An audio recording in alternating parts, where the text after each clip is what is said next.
We are live. Awesome, awesome. Yeah, so really this is the kickoff for 2026 LibFi. And really today it just is about catching up on the year that's passed, sort of where the project is at, just giving some sort of insight as to what we've been working on, what we are currently focusing on, and what to anticipate in the coming weeks and months. I thought maybe just to reframe, we've got the core team.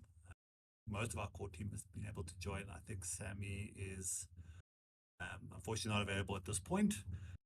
But yeah, from my side, my name is Zen. I'm the project lead at LibFi.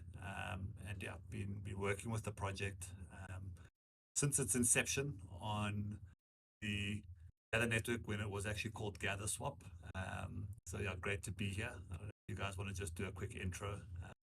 We can jump through the actual presentation and take it from there. Yeah, this is Ayhan. I'm here from the start as well with Sam, Chris, and Patrick. Amy is also part of our team. He can't join because in Dubai it's problematic with Discord, I think. I'm running the operations and a bit of product here. So yeah, happy to catch up with you guys. I'll go real. Patrick. Okay, go ahead. Oh, Patrick. sorry, go ahead. Yeah. Okay. Well, I'll go real quick so like I can close my mic afterwards since I'm recording. My name's Chris. I've been in there since the start, as Ayan said. I've been in the crypto space since 2015 and in tech since the late 90s, not to date myself. Responsible for a lot of the technical and educational parts of LibFi.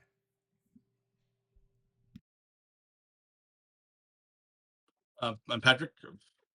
I've been LibFi just as others have said since the beginning, and been in the tech space for quite some time. I deal with the finance side of our business, and have that's pretty much the core of it. Amazing, guys. It was nice to reintroduce ourselves to the world and just to remind ourselves how long we've been doing this. But yeah, I think really, for us, the primary purpose of today is really just about transparency, about sharing sort of insights. There's definitely been a lot happening within LibFi behind the scenes. I think the market dynamic has really shifted in a major way. We've seen this sort of massive shift, over the course of this project. And really from our end, it's around, we've invested so much time, capital and intent into this. Like we really want to ensure that, sort of based on everything that we've been doing, the wins that we've been able to create is to build on that and to build some momentum, and to really focus our attention where we believe will provide the most value. And I think really that's what we want to sort of cover today. And I think maybe at its heart, LibFi is a DAO. That was always the intent, that it would be a DAO-driven organization. So that, once the DAO fully establishes, it would be up to the community, the DAO sort of membership to decide on the path and the way that LibFi is governed, but also the work that it does. And allow us as the sort of core team that sort of sets this up to then, as it were, kind of hand over the keys, to the actual community that has supported the project. So being a DAO also has other value sort of benefits. And I know, Patrick, you sort of discussed this before. But really it allows for participation in the project, but, with not necessarily, listing us as a security. And I think this was quite important for us to shift to a DAO, purely because, if you're not, an entity that's defined as a DAO, the SEC will decide what type of entity you are, and that has an effect not just on team but on everybody that's participated in the project itself. So I think really for me, let's have a sort of ride through of where the project is at, kind of look at some of the things that we've achieved, what we've done, worked on, and then really sort of what's going to be happening in coming weeks and months, and throughout this year. So I think really one of the key things to note is the project hasn't been abandoned or shut down. I think there's definitely been a lot more quiet in terms of our engagements and our push outs, but we realized, last year that there was two pathways that the project could take. One could be a hype project where we focus all resources, attention on just creating some sort of hype to try and get sort of exposure. But there was a massive shift in retail. There was a massive shift in market dynamics. And also that didn't really sit well, I think, with the team. To just create something for the sake of creating it and hype it up for the sake of hyping it, only for it to really benefit a few that know that this is a hype, and in essence create, non-start or non-event. Just didn't really work for us. But what really did work for us is, through this exploration of how can we take the technology that we've created and the ideas that we have, and make them usable in the market. We've been focusing a lot on how do we build and how do we create, and really it's about creating the technology that then can drive utilization, and then through that utilization itself, we can then create value. I think that's really what our primary focus has been. We've been iterating throughout the last year. Prior to that, we've done some really cool projects and launches, and we've been really heavily focused on LibFi as an AI tool set, and I think the sort of on-ramp of AI really brought that forward. I think one of the things that we did jump on early was the sort of chat DeFi interface sort of base. But I think the market has sort of decided that whilst, chat-based DeFi interfaces are great, it's not necessarily where people want to go to. It's still too abstracted, for the common man to engage with. And I think that if someone is comfortable using a chatbot to make transactions for them on chain, I think they're just as comfortable using the existing tool sets that are available. So I think for us, really, we've been focusing more on how do we create value for a user that wants to get the benefit of DeFi, but doesn't necessarily want the overhead of trying to understand the complexities of it, but also wants to get the most sort of benefit. And that's really what's been our sort of primary focus. And that goes twofold. There's one side on institutions, and specifically looking at lending markets, specifically around the SME lending market, and specifically there within how do we create value chains there. And then on the other side, it's around being able to generate yield. That goes beyond your typical sort of protocols and platforms like Morpho or Euler or so forth, to really see where we can capture the most sort of opportunity. So I think one of the key sort of statements to make is that we've been operating pretty much for the last 18 months or the last 14 months self-funded, and really this has obviously created some challenges in terms of what we've been able to do and the speed at which we've been able to do things. But it's also created a lot of resilience within the team itself, and it's allowed us to really search and find efficiencies in the way that we do things, to ensure that we get the most out of the capital that we're putting in, out of the time and energy that we're putting into the project itself.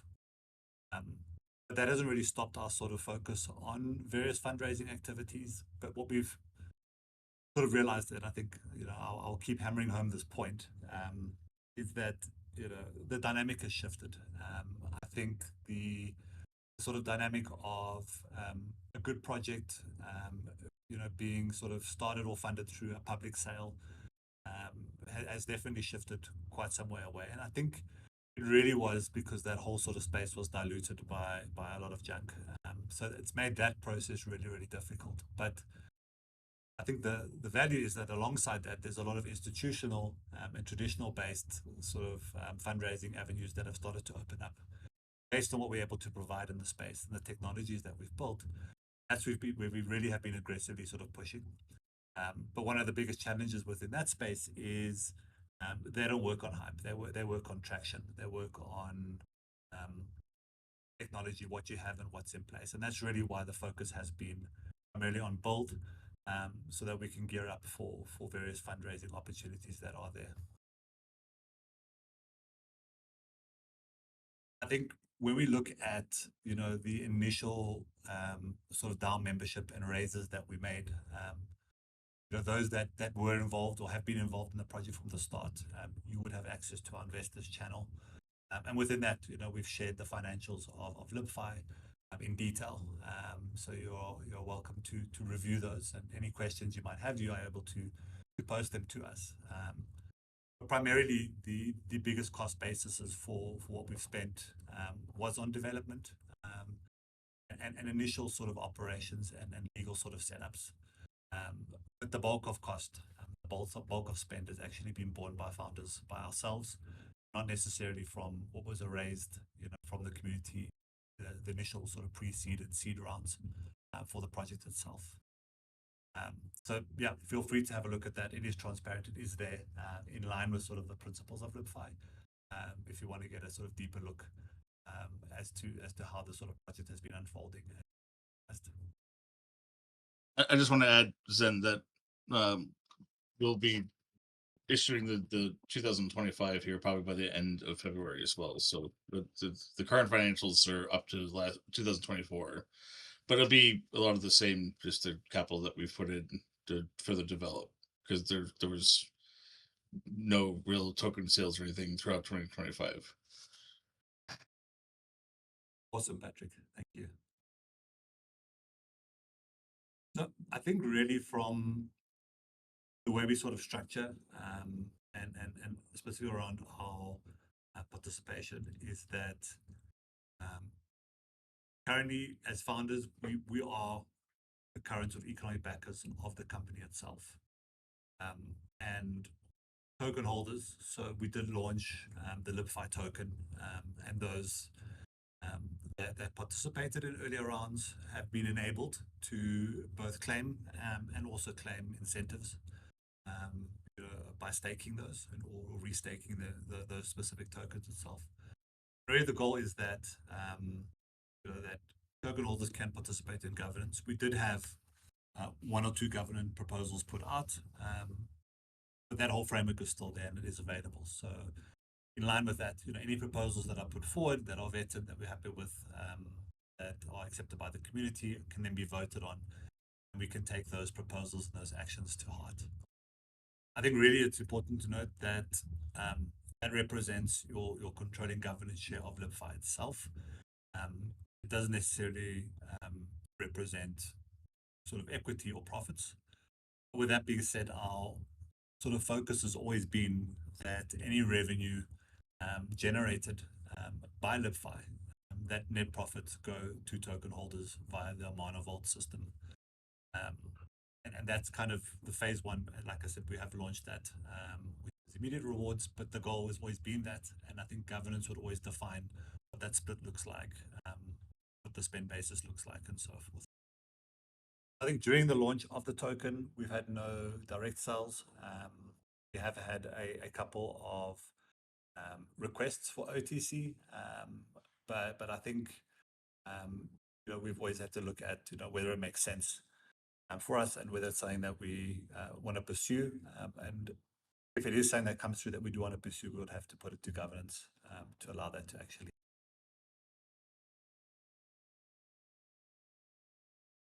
So I think in terms of what has been built and what is available, so I think I've sort of mentioned around governance and staking being available. I think Ask LibFi is a pretty awesome platform in terms of what's being created. It is live on Base and Arbitrum mainnets, so you are able to give it a whirl and play around with it and give us feedback on the protocol itself. But I think alongside that, we did build the whole Deveraux finance private credit infrastructure. And I think really, that created a lot of value for LibFi because we've created a phenomenal sort of engine and infrastructure and technology that can service this private credit industry. And that's kind of really where a big active focus has been on the team around, getting traction, sort of in that space. We partnered with Hack on this, and Hack was the primary SME sort of credit originator. So they were managing the relationships, and we kind of built the technology stack for that. And I think, from Hack's side, we are still reliant on them for further growing that whole protocol itself. But the protocol is live, and it has been specifically deployed.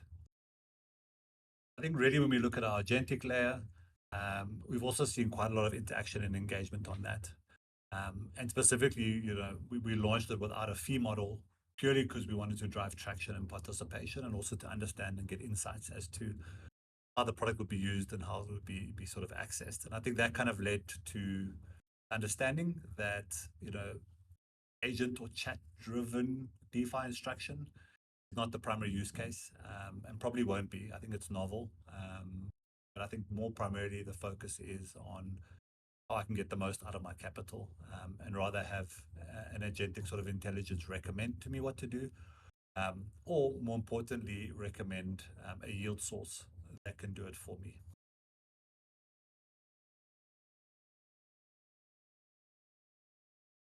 So I think one of the sort of key pieces is, everything we've deployed has undergone sort of audit. And I think for us, one of our next launches, which will be AutoFi, which I'll get into in a moment, we are making use of pre-audited infra. We're partnering with, pre-audited sort of vault infra to ensure that we're able to actually get a product out without the constraints and the delays that an audit would create if we completely built everything from the ground up. And I think we would really then be able to share more of that, sort of in the coming slides.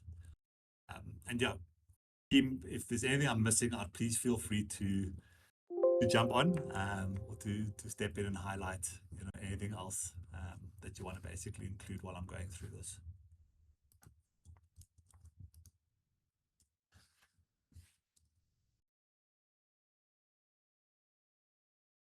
Mentioned, along with, being deep in the trenches and building, and focusing on building and focusing on like, how do we sort of create this intrinsic value? We've been doing a lot of business development work, sort of leveraging our core team sort of skill set of a sort of B2B space. And for us, really, what we are looking to build is these strong relationships that when we launch our yield product, which is really our big focus, that we're able to then bring in the prerequisite of TVL and usage that would then drive traction, which would then in turn create value, which would then create value for everybody. So we've been looking at various ecosystem collaborations, and we've created some really nice partnerships, and we've got some really great intent with various DeFi ecosystems, but also been focusing a lot on the sort of SME private credit space. There's a huge opportunity where small private credit lending is not profitable for bigger institutions, but it's a huge or a largely overlooked or untapped market. And this is specifically then looking in the sort of EMEA region, the LATAM regions, where we're starting to see a big move in these sort of spaces and those specific countries looking for opportunities on chain to facilitate a lot of these things that the big institutions are not able to do, or kind of look at it and say, well, it's too small scale for us, to sort of get focused in. But even though being small scale, the sheer volume really makes it something worth exploring. About the institutional partnerships or TradFi angle here, we are basically following up any sort of opportunity where we can actually, use our private credit infrastructure with other local partners. For example, I'm based in Istanbul. I'm speaking with some companies, investors that might be like originators. Basically the same thing like Firoza Finance, but in another brand where we can actually serve as a tech partner again. These opportunities can be like multiplied and scaled from our perspective, from our business operations perspective. And on the DeFi end, like Zam mentioned, we are talking with multiple partners, either on tokenized stocks, stable yield-bearing stable coins, ecosystem partners directly like Base team and Arbitrum team. So we are trying to develop a flywheel that can work for all these partners in the scope, and where once we launch the AutoFi, we can build more traction using all these channels together. For example. Awesome, Ian. And yeah, I know that you've been burning the candle at both ends to kind of get those relationships set up, and it's hugely appreciated, and I think that it's a slow burn, in terms of building these relationships up. And I think that but it is one that requires sort of consistent, ongoing sort of engagement and interaction to make it work. So a lot of the seeds that are planted, now, or that were planted months ago, are only going to start sort of bearing any sort of traction, in the coming months. And that's typically, how these spaces sort of work and how they specifically sort of run. So really, what's next from our side? And I think really for us, I think like I'd mentioned, sort of looking at the markets dynamic, kind of seeing where people are at, we really see that the set and forget sort of earn layer is really where a lot of use case and usage from at least retail or for your common user is coming from. And specifically what we're focusing on is a vault-based technology.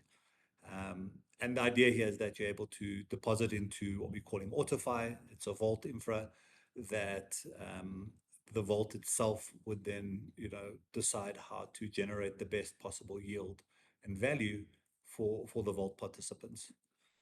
And we're specifically focusing on two sort of categories. One, the plethora of stablecoin vaults that are available, that I think everyone's sort of looking at. But I think what's more exciting is the relationship we've built in the tokenized stock basket vault base.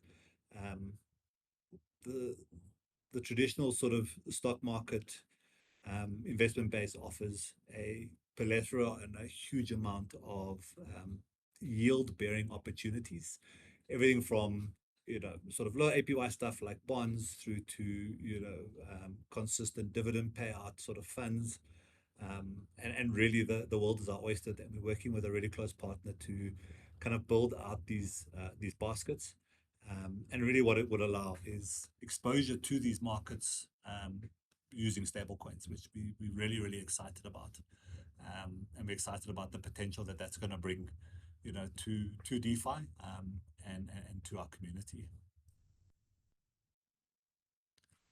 So when we look at AutoFi as a process and what we're creating, we've got one of the mockups that are being tested at the moment for a review, and I think what I'll do is I'll just kind of showcase it to you guys in terms of what's coming and how we aim to sort of achieve it. And let's see if this will play.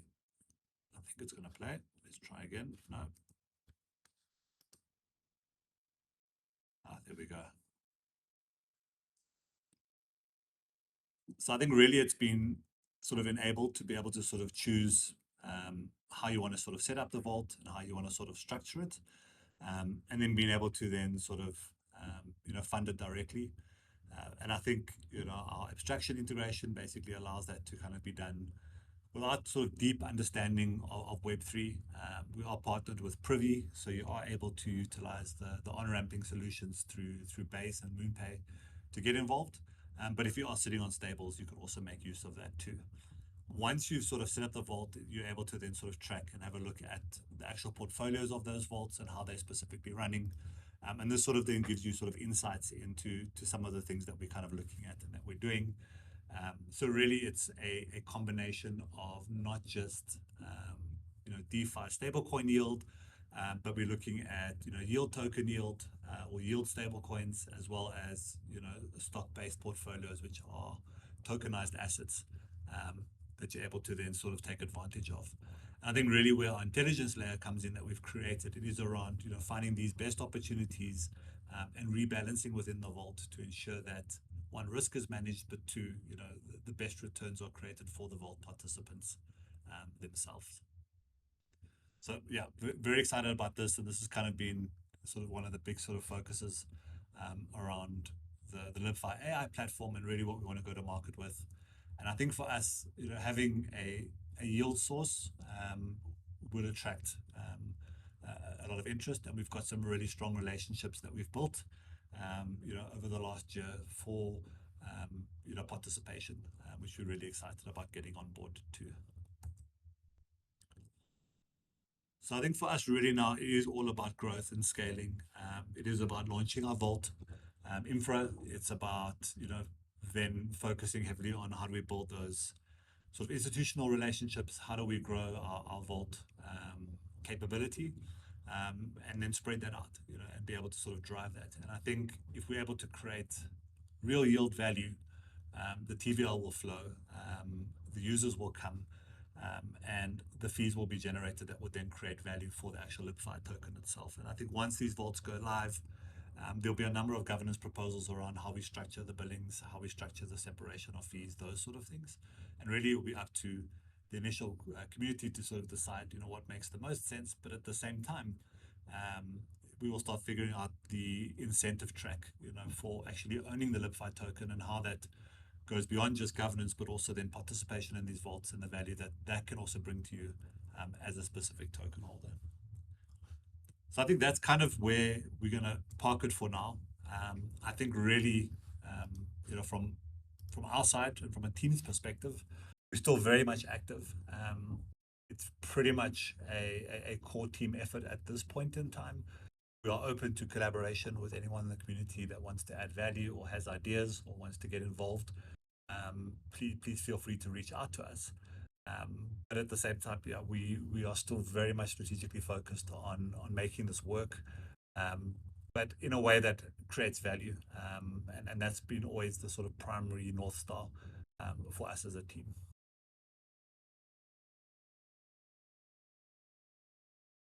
I'm going to leave it there. Think maybe if you guys want to maybe just have any closing comments from your side, that would be awesome. And then, yeah, we can definitely share this out. But I think we definitely are open to collaborating, and yeah, feel free to ping us up in the general chat. If you have questions, or if you want to know something, or if you've got ideas, we'd love to hear from you guys. Exactly. I think I'm a firm believer for cross collaborations and synergy between Web3 projects, even TradFi. So I'm always after those kind of potentials. So if you are building around similar concepts with AI, DeFi,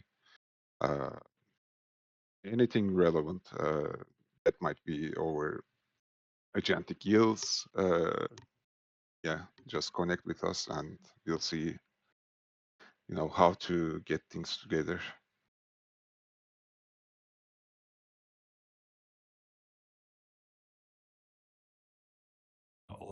Awesome. Yeah, I just want to add that to emphasize what you mentioned in the beginning, that we've set out from the very beginning to build a viable business and product, not to build hype. And so this is where we kind of differed from maybe other crypto projects around the same time. But it's to release something that can generate revenue and have sustainability versus the short-term potential gains of just a token raise.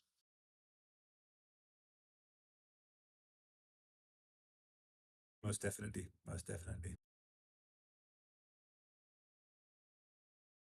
Yeah, Chris, I know that your mic interferes with your recording, so I'm not going to put you on the spot. But yeah, guys, thanks a lot. I think that we've created an immense amount of technological value in terms of what's been created and what's been set up, and I think there's opportunities there. So yeah, keen to also get feedback on Ask LibFi, on the platform, and yeah, looking forward to a strong 2026, and a lot of these seeds that have been planted to start growing and bearing fruit. We're still very, very bullish on LibFi, very optimistic about our future, and still very, very much committed to making this work. Thank you. Awesome. All right, I'm going to wrap. Thanks, guys.